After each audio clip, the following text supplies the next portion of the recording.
Hey everyone, I'm Mark, And I'm Alex. and this is Final Stop for Final Fantasy Talks.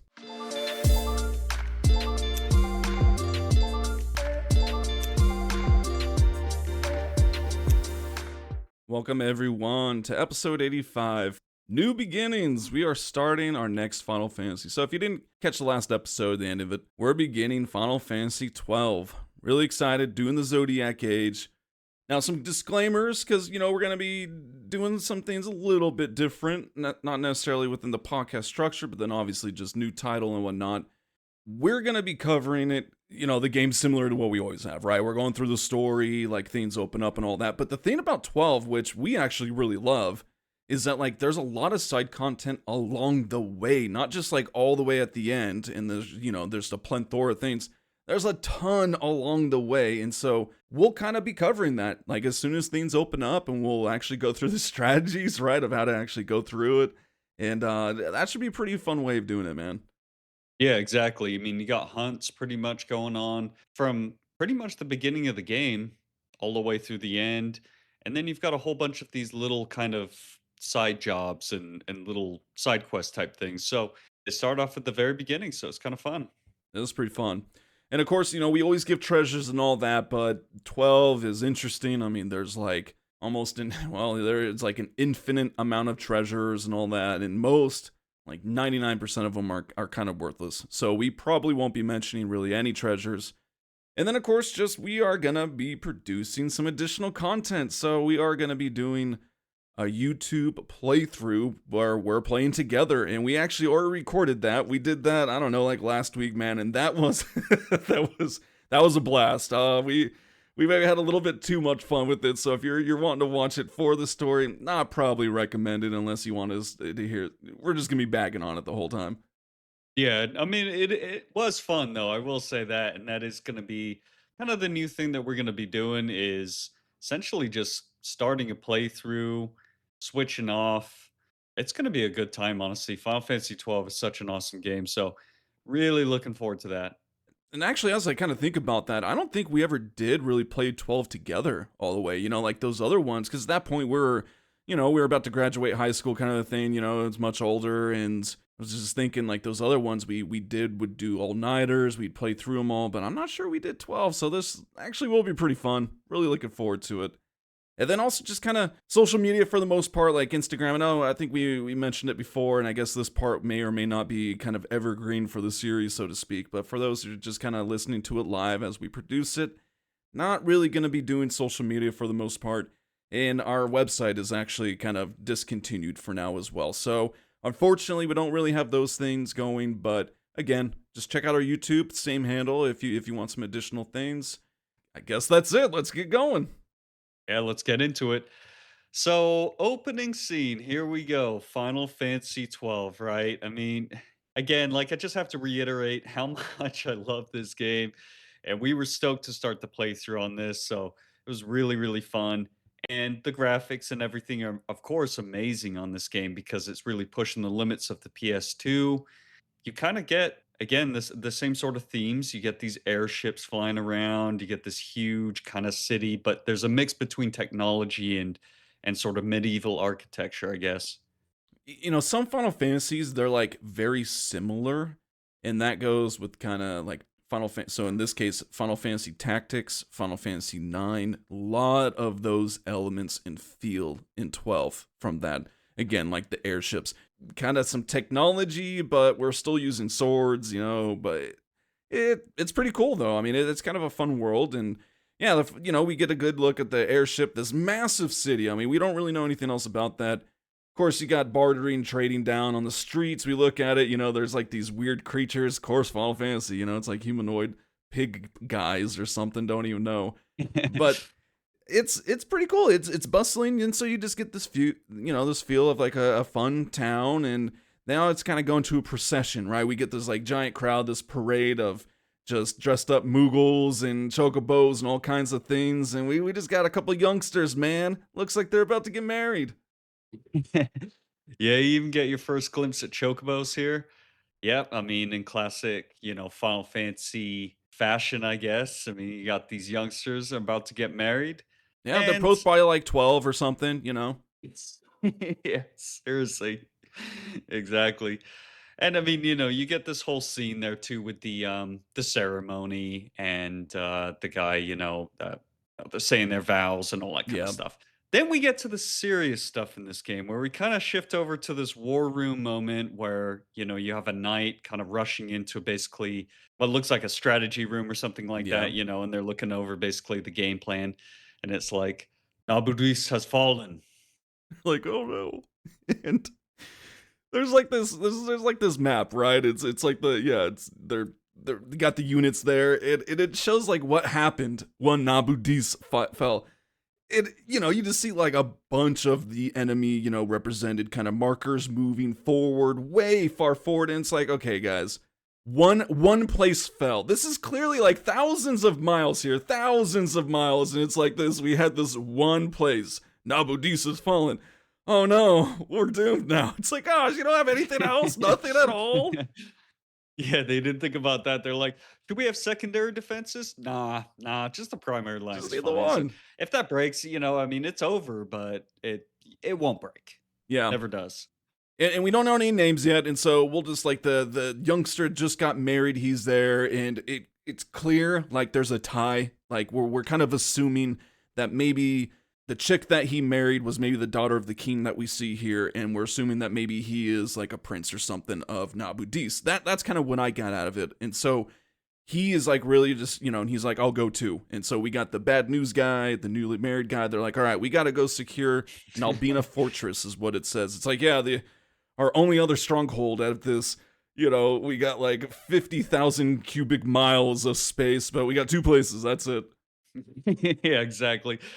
You get this scene too where basically it kind of goes into the you get a look at the fortress and everything, and you see all these starships and little fighters going around and everything. They look like shoes, The ship right? I mean, don't fighters. they just look like boots? The boot, the boot Mark II. This one extended heel for extra damage. Stiletto model. Yeah, I mean it's ridiculous. They really do look like shoes. It's funny, but it's pretty cool. I mean, it's a complete rip off of Star Wars. It really is. It's like the exact same scene of like the droids coming down. Well, same thing. It's kind of like this transport airship. They're all landing. You see this giant army, and so you're like, yeah, you're like cool, and they're getting ready for it, and it kind of just instantly transforms into like the battlefield as well. Things don't really seem to be going too well. I mean, they seem to just kind of continue to be rolled. Well, and the thing I love about that scene too is you kind of got everybody in like one-on-one battles with each other, but not like turning around, stabbing the other dude in the back. Yeah, I know, I right? mean, they're just like focused on the guy right in front of them. It's Yeah. like you do realize you're just in the middle of a crowd, Yeah, but they're just everyone's one-on-one battles. They're all around yeah, you. just Like we're not forming lines. We're not maintaining, defensive. No, it's just like go in there, guys. yeah. Go do some work. I mean, maybe that's how it really was. I mean, back in the day, maybe, but Yeah, yeah. Anyways, really that's also interesting, probably and why then they're losing. So exactly. And then it goes to this scene where at the very beginning you notice that there was a force field or like a shield around the right, city, and the boot ships and everything weren't able to get through, and they were just hitting this force field. So you see the area where all like the wizards are basically working on keeping up that force field. yeah. And so you have like seven of these soldiers coming up the stairs, just breaking through, and then they kill all of them, and it's like, Lisa, oh. don't hit me. Exactly. They have no defense. They just get hacked down. And then all of a sudden, what do you know? The paling is fallen. Paling fell. Yeah, I mean the bad news guy and the young guy, they're on chocobos, and the prince dude, he didn't want to retreat right until the paling. He's like, no, the paling still stands, and then yeah, Gramps. I mean, at least wear some armor. I don't know, like goodness gracious, it's a war, man. It's a war. Like, oh my, they're like, no, they'll never get attacked. The paling stands. Well, not anymore. So it's like clearly now, okay, well now it's time to go, but jumps back to the two guys, right? The two soldiers, or the prince and his bodyguard, so to Good news and speak. bad news. Yep. Yep, and we finally know that the young married guy's name is Lord Wrastler, is what we hear this guy say. Dude, he just out of everything, isn't this classic though? Because even like in actual history, in the real world, medieval, you'll go back and it's like Mhm. it's always just like some dude just gets caught by a stray arrow, like that. That's just like how Yeah. people die. It's like, oh, you killed 200 guys and some guy just shoots a random arrow and hits you. Well, Yeah, that's literally what happens exactly. here. Like a random soldier shoots the guy, bodyguard kills the soldier, but it didn't matter. At that point, this prince has got an arrow in his chest, it looks like, and man, it doesn't look too Yeah. good. Yeah, and unfortunately, in the game, an arrow would usually only do about 80 damage, but in a FMV, it'll kill you Dude, forever. So I you don't know can't why even. he didn't just like pull a Judge Bergen and just like deflect it. Parry. It's like that was an Yeah. arrow. What the heck, man? Got some Parry. Witcher skills Dodge. here or something. Blocked. Yeah, exactly. No, so yeah, unfortunately, and we can't even use a Phoenix Down on him. And No. when you die in an FMV, it's over. That's it. Yeah, no. So, so it goes to the next scene where it's his funeral, and it's got the really sad, like church music, like Yeah, he died. Yeah, he did not survive, and that's kind of where it ends. It kind of ends with like the enemy ships. We're assuming it's the enemy ships kind of moving in onto the city now. So it's like, yes, it's clear they definitely lost. They definitely got beat here, and now it's just interesting. We kind of to story time. Final Fantasy, they like their storytellers. We had Machen in 10.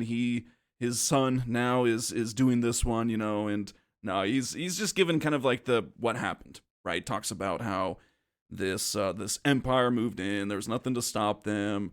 They're having to capitulate. They're having to surrender. Unconditionally, so to speak. And we just get it. We learn his name. It's Halamondor the Fourth. It's his memoirs. How kind for you to do. I can't even do his accent, man. His accent's so strange.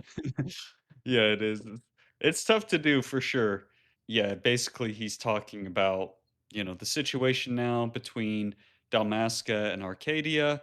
He ends with a very ominous little quote here, right? He says that basically when they go to the peace deal, or, the meeting, the treaty would be signed with steel and writ in royal blood. That's It's my like, all right, best. man. Whatever. That's my best attempt. Yeah, well, we'll get better. It's easier when you hear it more recently, Ryan. You're able to copycat it. But so hope you all got that. Okay, that was the beginning video. Whew, no, I mean it's pretty cool start though. I mean, we just look at kind Yeah. of opening scenes for these games, and tens was obviously awesome. I mean, obviously the PS2s were way better, and because we had more memory, better graphics, and all that stuff. But this one was like, this one was pretty intense. And we went through a whole lot of quick succession things like, okay, and now this is where we're at, right? You get this next thing, and this is pretty interesting. It's actually a tutorial. It's pretty cool, and we'll get to why they even need to do this. But we got the bodyguard guy now. He's there. We see him. We learn his name is Bosch. Bosch von Rossenberg. And so I'll just spoiler that. That's his actual, his real name. And he's talking to this young boy. What's his name? What's your name, soldier? Rex, sir. You're a soldier, dude. Come on, man. Like it's time to man up, Hey, Bucko. Like let's get buck up, going. buck up, young blood. Yeah. First, too, it's kind of like, it's as I feared. They're slowing us down. Some other guy comes in. He tries to tell Bosch what's what. It's clear that Bosch is the man in charge, but this other guy, he's like, "Come on, man, like let's go." And that's what we're like. It's like, yeah, come on, guys, we're on a mission here, and we're just letting Rex slow us down. Nah, he's cut off the dead weight. I mean, I don't know. Why did he Yeah, even get selected for this mission? hey, maybe it was like the draft, man. Maybe you didn't even have a choice. Who knows? I also want to mention too, the soundtrack playing here is awesome, right? It's called Into the Fortress, Final Fantasy XII OST. It's absolutely amazing. It's actually one of my favorites, but they only play it this one time. So Yeah. basically, though, the next thing is you have a bunch of Arcadian soldiers coming and go, oh, they're over here. Yeah, he pretty much handles it. Dude, Handles himself. he just has like a ooh moment and just like zens them. He just Mr. Miyagi kills them, and you'll never get that much effort from him again. You'll never get that. Like, come on, like 5-on-1 just kills them all in one hit like that. Yeah, can you block all those shots and just one-shot them like that, please? Yeah, what the Yes. heck? No, that's FMV power again, something that you don't actually get in the real Yes. world. No. But essentially, what ensues is like the commands on how to play the game because this is way different. I mean, way different than any other Final Fantasy at this point. So, this is why they kind of need this very in depth tutorial. You kind of learn like the different things, like, hey, when you come to a gate, hit the action button. That's what opens it. Okay, yes. I mean, I know that, right? And then also, guys, we got bigger problems if we're on the secret mission and we're just now teaching people how to open doors. Yeah, no, seriously, it's and the tutorial is so in depth. It's press X to the action icon by the door. All right, thank you. I could have never figured that out. But Oh yeah, man. once you know that, then he tells you how to speak to people, which is basically the same thing. Right. And then you actually get to move on, and you get a little bit of a in the next scene, the next area, you actually get to learn how to fight. So you'll see the soldier, he kind of sees you. I mean, the menu and all that, it's like exactly the same as Final Fantasies, but it's live. It's happening. There's no actual like turns at all or anything like that. There is like times and all that. So there is kind of like an ATB charge, so to speak, but it's not visible. You kind of just do different. Well, actually, it is visible what I'm talking about. But yeah, I mean, it's pretty cool. I mean, I really actually liked it. I'll say that in the beginning. I didn't really like it as much. I really liked kind of just the traditional battle style and stuff, but this form has really grown on me over the years, and mainly just because, eventually it gets to play itself. It's so nice. Yeah, exactly. At first, it kind of seems like it's a lot more work, but then you realize that it's really actually no different. It's just that you can move your character around, but it doesn't really affect anything, right? You know what I mean? Like, I mean, it sort of does at times, but for the most part, that's the only difference. And, you just basically select your attacks and select your enemy, and then that's it. As you go forward, you get to kind of see, one of these little Star Wars ripoff ships or whatever the heck it Yeah. is. It's like a drone or something that comes down, and you kind of get to hear them talking. Yeah, and this is kind of like your first boss, so to speak. It could kill you, but it's like very like 0.01% chance, right? I mean, it's just like it does do a decent amount of damage if you walk into its crossfire, but all the soldiers around you, like one of them has like auto potions and things like that, so Hmm. they'll just Yeah. continually heal you, so it's like almost impossible to die. At that scene too, you get him down to a critical level, and then Bosch uses this crazy Oh big yeah. move that just doesn't do any damage and He just claps blows him his off, hands, right? and then he shoots a beam out like Dragon Yeah, Ball Z or something. It's like, yeah. whoa, what the heck, man? Where was this fury on the battlefield? Like, why did? Exactly, exactly. And the boss, I mean, like you said, he does have an annoying attack that hits everybody called Remora Strike. Does like, I don't know, 30 or 40 damage or so. So it's pretty crazy, but still kind of hard to lose because you have all those soldiers. It seems like they have a gambit, like you said, set up for potions. So, Yeah, and then after that, you kind of get to hear them. It's like, well done, Tonberry. Your job here's done. And then they basically retreat or whatever. you gotta make your way into what I guess is like a palace or a castle, is what it looks like. In the actual fortress here, you get kind of a little scene right off the bat where they're talking about, well, what happens if we get there after they sign the treaty? Then this isn't gonna work. Yeah, and so you're kind of getting a glimpse of why they're there, and it's like, oh, okay, so this is like the treaty signing. Remember, keep that on doors, guys. Words in mind here, but essentially, this area it's very linear. You're not, they're really guiding you through because it's a tutorial area, it's a story, but you just got to go through. There's some treasures, there's some enemies, but you can just actually flee it all. You don't even have to, fight them, and eventually you'll get to a save crystal, and it's kind of works exactly like save spheres in 10 and 10.2, Yep. where you just touch it, it heals you. It's also where you can save. It works like a tent, not a big deal, but just kind of something to keep in mind, which isn't a deal here, but in the future, when you do hit those, it does respawn enemies. So that is kind of something to think about a little bit. Yeah, that is an interesting feature. It's definitely nice to have for sure. You get that free heal. Yeah. and easy to find and everything. So every time you see that blue crystal, you know that you're safe for a minute. And usually they're kind of in areas where there's no enemies, which is also kind of nice. They Yeah. kind of put them in little safe zones or whatever. As you continue up the stairs, though, you get even more soldiers running up the stairs, basically chasing. This is another little tutorial battle. This is like a legit 1-on-3 right here. I mean, this is not looking too good, I guess. Probably unlikely that you would need to use a potion or something, but you would because no one's there to save you. So you definitely would have to be kind of aware on that. But they usually only take like a few hits and then they'll die, and they don't do a whole lot of damage. But essentially, Rex was staying back, fighting them, let the other guys go forward, and after that, you go forward, and eventually you work your way into I think what is kind of like the throne room. Yeah. But well, something doesn't look too. Yes. Rex Yeah, is you already know that's it's Rex bad going at this around point. seeing dead bodies. Yeah.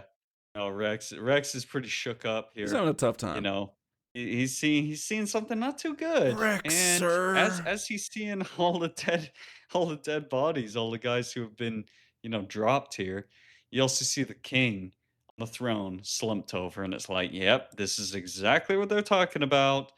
It was Yes. never a peace deal. This was just a complete setup. Yep. And so he's like, no, okay, what the heck are we gonna do now? Turns around, and who do you know? It's Mr. Bad News Guy. Yeah. What are you doing, man? And you get it. He's just like, Captain, why? And then you Why? get that. Well, dude has a knife in his belly, so that's why it's like, why'd you do this?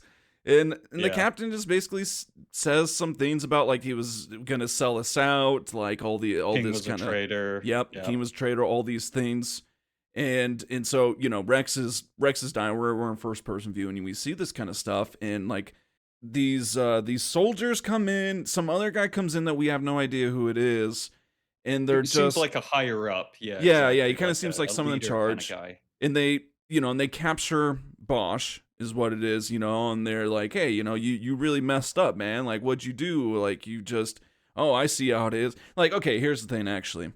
This part literally does not make any sense. It really doesn't. I don't actually know why they wrote it like this because it doesn't make sense. They capture Bosch because he essentially sabotaged. Like, we can't trust you. It's like, dude, he killed his own king, man. Like, you won anyways. Like, how does this harm you guys in any? This is actually a good thing for you, right? It's actually kind of a good thing. Yeah. Yeah, and we will get more into that. That's an interesting little piece We of yarn that we we can't can give away too dive into a much. little bit later. Yeah, there, Yes, there is a there is a definitely a storyline reason for that because I would agree with you. we are gonna But have to circle basically, back. Yes. we'll circle back on that. But basically, yeah, you hear them and it's like he's essentially bought, or should say bad news guy is essentially saying that he'll never bow to him, or they're never going to surrender, they're never going to give up, et cetera, et cetera. And then Yeah. the leader guy on the other side, he's like, well, okay, nobody's going to care. Yeah. Essentially Yeah. is basically what he You're says. gonna be So sentenced to death, and yeah, nobody's going to remember you. yep. And just one note too, with the bad news guy though, you may notice that his voice doesn't quite sound the same, and his sideburns aren't quite the same. So that's all we know right now. Because and Interesting. honestly, the first time playing through, I don't think I really did notice, to be honest. No, I didn't. But you anytime after that, it's almost impossible not to notice, right, when you play through again. And so Hmm. that's kind of it. And then when we get, I think, another little history lesson real quick, just kind of solidifying what exactly happened. But it's as we know, Hmm. the Arcadians came in, they are now full in control of Dalmasca, essentially occupying it. It's theirs, and that's kind of where we are now. So boom, Yeah, we got the beginning down.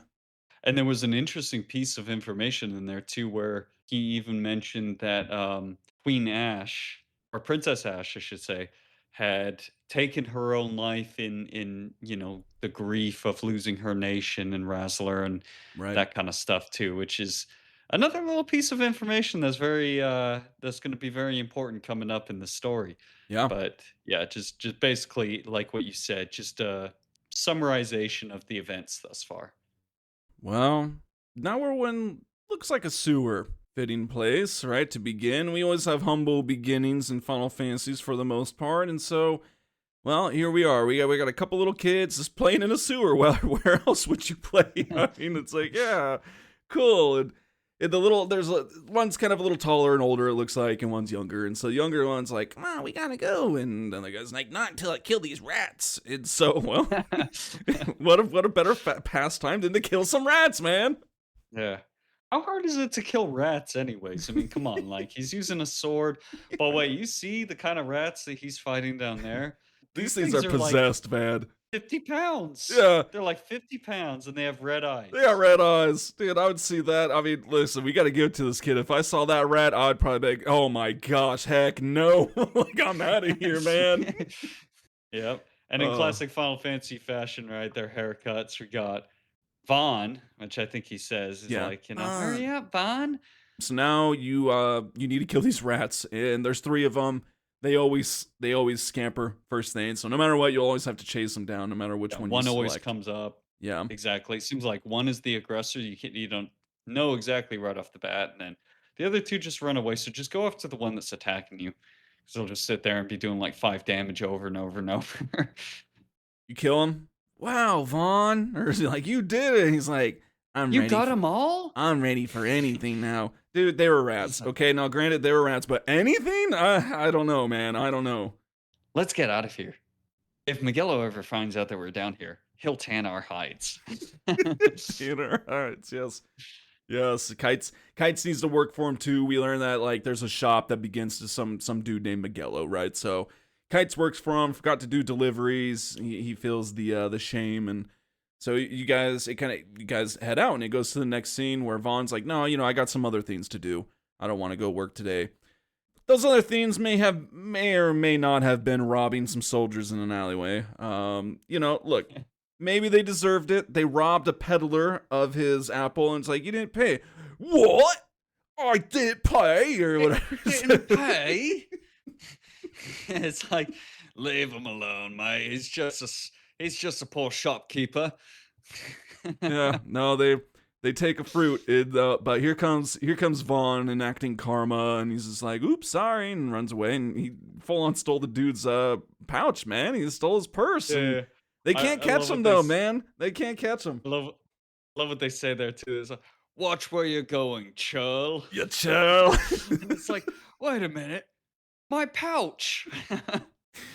Well, they can't catch the guy. So we got Vaughn. He's in the alley. He's like, he's counting his money, and well, he gets stolen from. So some girl just comes and steals what he stole, and then and she gives him a little talking to. Like, "Oh, you shouldn't do this.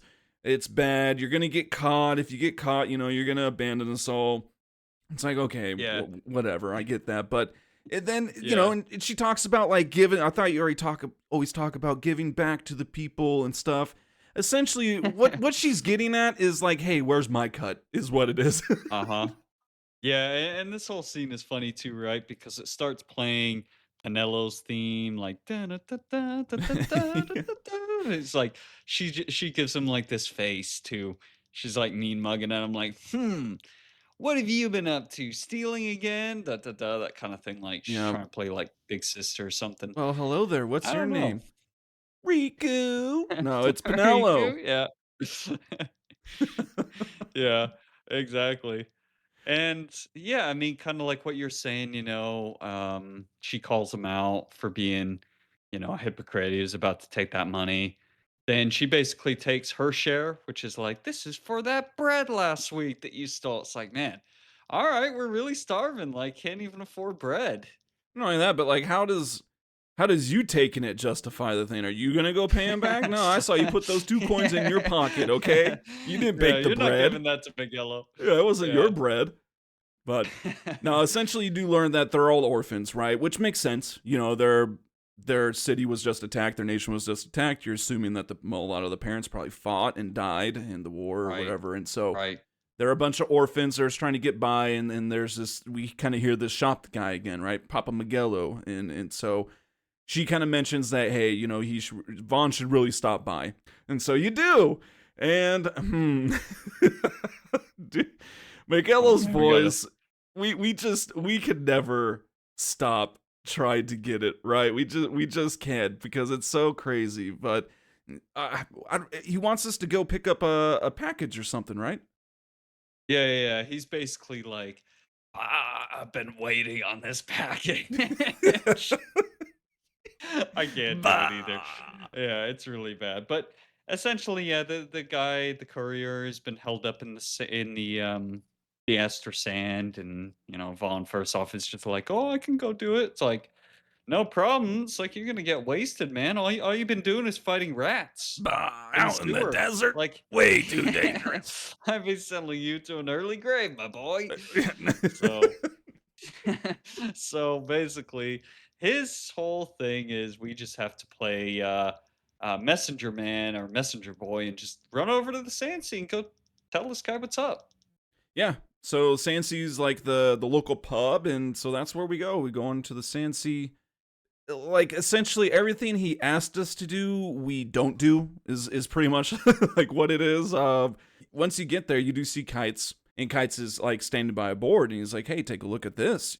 You go and look at it, and then some dude, which is essentially like the barkeep, comes over, and he's like, yeah, this little guy's been the problem of why all the supplies can't get in here. And essentially what this board is, it's like a hunt board, right? You get these hunts and these little contracts, and they're special enemies, and you gotta go fight them and whatnot. But there's this one particular one that's called the Rogue Tomato. It's what's stopping. How? Because once we see it, how? I don't know. I don't know how this thing is stopping caravans. Like, how really is a tomato? What does that even mean? It's a rogue tomato, man. And it looks like a little like Muppet's body or something attached to it. A tomato with. I had some prize heirlooms out in the vines. Went out and it was gone. That thing went rogue, man. Where'd that tomato go? This thing is like a mutant tomato as well. I mean, seriously. Yeah, Tamaj he's funny as well because it comes off. It's like, hey, Tamaj, what is this? Huh? Don't remind me. Got some nasties out there in the Ester sand. Oh, so it's like, so somebody should just put him in his place. Well, that's us. We are gonna do it. So we accept that contract. We're like, heck yes, we're gonna go take this out. It's my time to kind of prove myself, is what it is.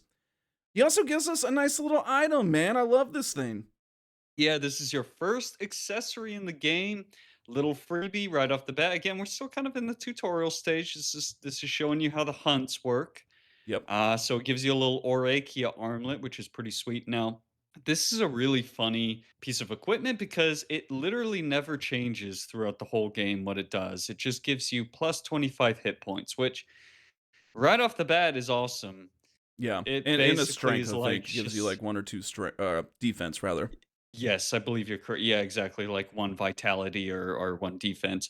Yeah, pretty nice. I mean, it's free. And then also, of course, because of this gets into the other part of Final Fantasy XII, the license board, how you basically can do equipment, abilities, certain stat upgrades, things like that.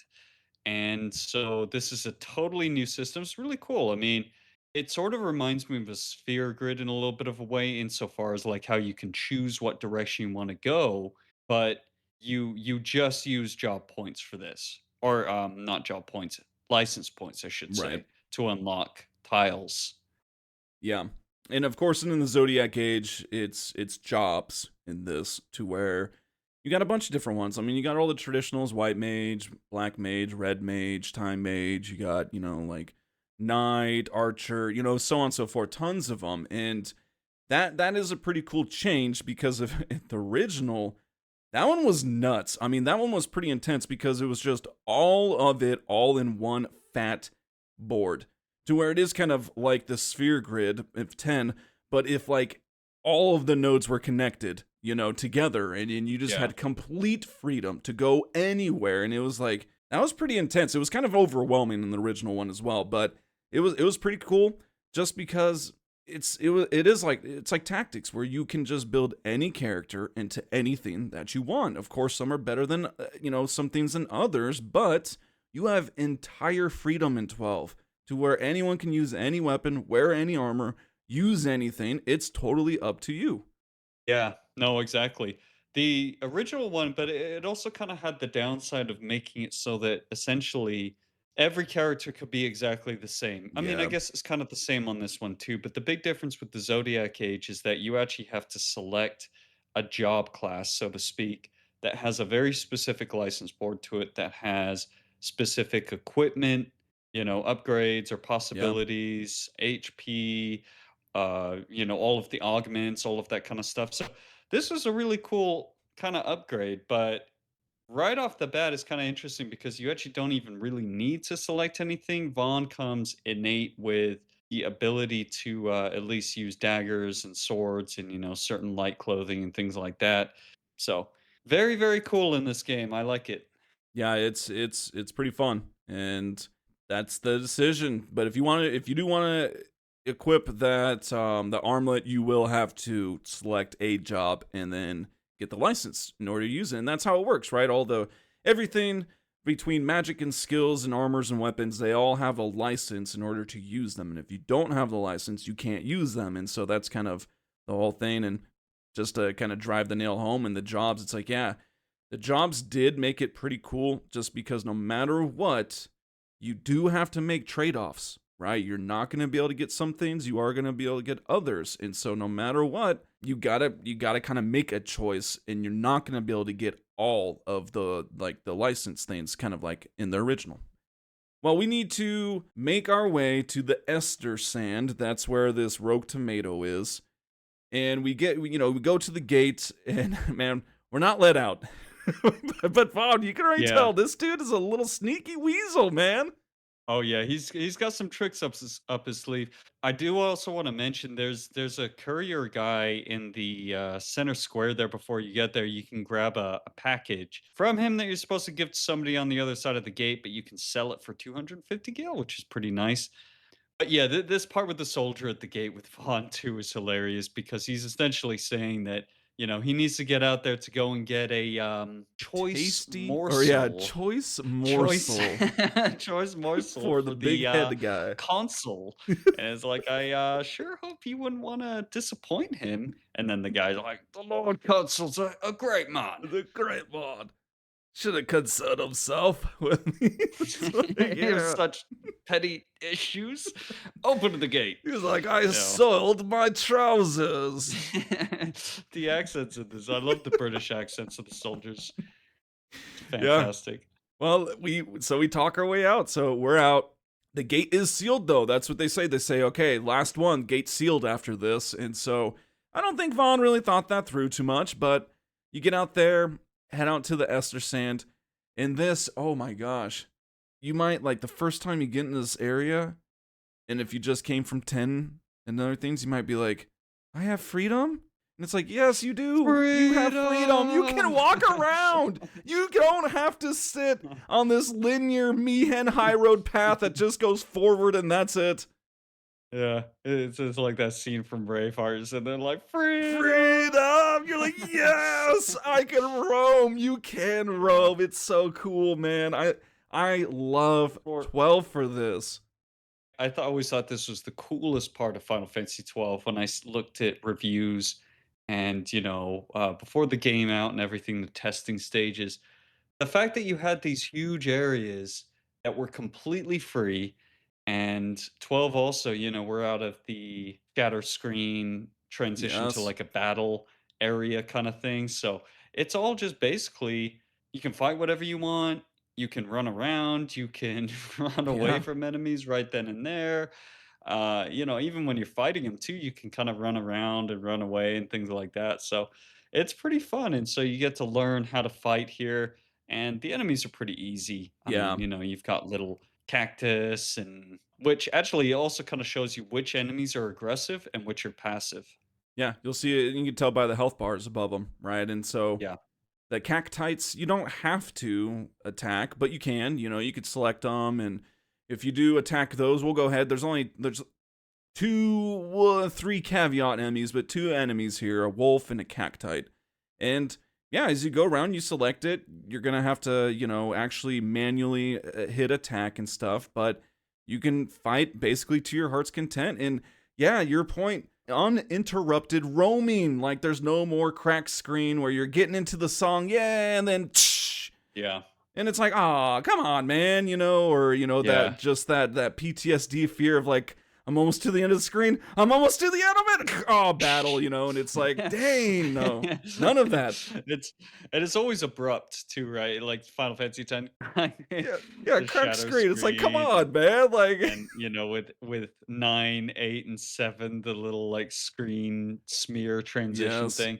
Yeah, this is funny, and we're seeing a lot of things. So there's a lot of things to explain in a short period of time about sure, the Final Fantasy 12 world that we'll kind of expand on here. But you also get to run around to get some treasure chests. Now, the treasure chests, like we said in this game, are very, very difficult because there's essentially a 50-50 chance it's either going to be gil or it's going to be an item. And then if you get the 50% for the item, within that, there's usually a 90%, 10% common to rare item chances. So as you can tell, it's really tough to say what you're going to get in these areas. You yeah. could get something good. I think in this area, there's a shield and a Scutcheon you can get. But usually, it's just like gil. And within the gil, even it's random. It'll And range yeah, between some upper and lower limit. And yeah, it's just and it's how this game is. it's almost never worth it either. The gil, you're like, oh, Yeah, 17, not cool. really. And Yeah, they'll give you like 10 gil. and even with the treasures, yeah, you got you got the chances for that, but the treasures themselves aren't always there. They have a chance Mhm. to appear or not appear. So it's like you got a Yeah, chance for them to even showing, then you have a chance for them to give gil or items, and then within those there's chances. So yeah. as It's we hard to know, get items. Final Fantasy, they're pretty good with their ramp. No, they're not. So it's like if you have a chance on a chance on a chance, no way. Good luck. Have fun. As we know, randomness is bad. Is bad. Yes, you don't want it. But yeah, I mean, in this area, it's just going to be some minor restorative things, maybe some little gil. And I mean, apart from just exploring and just fighting some things and getting, some level ups and experience, and also the main thing too, LP, that's very important as well because you won't be able to progress and unlock things unless you're fighting stuff. But for the most part, not really worth it for the treasures. There's a couple. Okay, so there's a couple other enemies here. There are these little bird things. I'm trying to remember exactly what they are. Cockatrice. Yes. They're Is like it? these little rolling turkeys, Yeah, basically. seriously. Yeah, they're fat. Oh my gosh, they're like spheres, but somehow it's a Yeah. bird. So they're there. Those are probably the most dangerous in the area that are aggressive. The wolves, you can get wolf pelts off. Yeah. Important. We'll go for Yeah. that. They sell. We'll go ahead and give. They sell for 41 gil, so that is a nice Uh-huh. thing. There's also a bazaar. We'll get to that here probably in the next episode. The cactites are cactus fruit for 59 gil, and then I think the little bird guys, I think they drop feathers or something like that, if I'm not Yeah, mistaken. cockatrice feather, small feather, I think it is. Yep. But yeah, you were just mentioning it. They are probably the most dangerous, aggressive thing around here because one of the most noticeable things you'll see is a freaking T Yeah, you're Rex like, oh my in the gosh. desert. I mean, what the heck is that? So luckily, he will not attack you. You really do not want to. Don't be like, hey, Let me let's try see. steal from it. Yeah. Yeah, don't steal from it. Don't do anything like that because this dude will like legitimately one shot you. I Oh, mean, I absolutely. think he has like 5,000 HP. Yeah. It's just to I think it's a lesson because they're not really common in Yeah. the Esser Sand. It's kind of to teach you right off the bat, hey, don't go around, because they teach you with the cacti, yeah, you can attack these guys, it won't hurt you too bad. You can steal from they're all usually sleeping anyways. But this dude, if you attack him, he is going to give you a game over. Oh yeah. So Instantly. No problem. It's impossible. It is literally impossible at this stage. And so pretty funny though. Pretty funny. And then what you will notice pretty much towards the beginning is you will see the rogue tomato. So it is kind of walking around just as Alex. It's like it's a tomato head, but then it has it has a body. on It's a like jumpsuit or something. it's like some voodoo doll, man, is what it is. It's like what the heck? This Yeah. thing's possessed. It really is, and I mean, as a typical kinda intro to hunts, you don't really do much, just kind of attacks you, you hit him a bunch of times, and then you get this little transition, it stops the battle. Turns to a scene where he just backs off and I guess, decides to end it all Yeah. by, backing off a cliff. I'm not really sure. But yeah, no, he survives, he's down there taunting Vaughn. Yeah, it did that to kind of like if you did just go straight to the tomato, you probably maybe would have attacked one wolf or so, but when it jumps down, you would then have to fight your way to it, right? So that's kind of Yeah, like and how I they do it, and there's also I think one right next to it, so it does that to kind of make it yeah. a little bit more challenging by just increasing the numbers. Yeah, and it's also kinda, again, just another tutorial in how this all works where it forces you to, number 1, see that with a lot of these or with certain bosses and hunts and things, there'll be these weird transitions where you'll have to go and find them, they'll run away or whatever, and then you'll have to go find them and fight them again. And then you get mixed up with all these other aggressive enemies in the region too. There's a couple wolves down there that you're gonna have to fight, like Mark was saying. So yeah, it teaches you that too. That once you get into these battles, you kind of want to really try to plan it out, make sure that you get all the periphery aggressive enemies taken care of. Because once you start getting like four of them in the mix and stuff, it just got start getting too much damage. Yeah, especially because some intentionally run around, so that way you'll Hmm. have to fight more, and yeah, makes it challenging. Really, it's easy. Rogue Tomato, it just has one ability. What is it, like fire breath or it's something like that? To where Plain breath, yeah, it it, does like 26. yeah, and so if you're not ready for that, I mean that will definitely because especially if you're just kind of riding, you're like, oh, it's only hitting me for 9, and then all of a sudden it uses that. You could get a game over if you're not just careful, but really easy. You beat it, and you kind of get this whole cool thing where it's like hunt completed. It's like, oh, this is sweet, like this is really fun, and then you just get this kind of random scene where the rogue's at, Vance is like, huh, Galbana lilies. You don't see those Albana around. lilies. Yeah, how does a lily just grow in sand anyways? I mean Because it's a Galbana lily, man. That's why. Yeah. I think he picks it up or he does something, and then at this point you head back. And when we head back, there's a save little crystal there, and that is actually where we're gonna end it. So we'd like to thank you all for just hanging out, listening to our podcast. We love the support. We love that we are just continuing on and so excited to start 12. This is going to be a lot of fun for us, especially with like the YouTube and the different things. So definitely be sure to check everything out. Yeah, and absolutely check out the YouTube videos. We had a blast doing that. I think that's going to be so much fun. I mean, we enjoy doing these podcasts, but especially it's when you're playing it basically together, it's kind of like the good old days where you get to just make those jokes Yeah. and just kind of have fun with the scenes and the gameplay and all that kind of stuff. So definitely check that out. I think it's going to be a good time. Yeah. Yeah. Like I said, we're at least loving it. So it's going to be a blast. All right, everyone. Well, we'll catch you in the next one. I'm Mark, I'm Alex. and this is Final Stop for Final Fantasy Talks.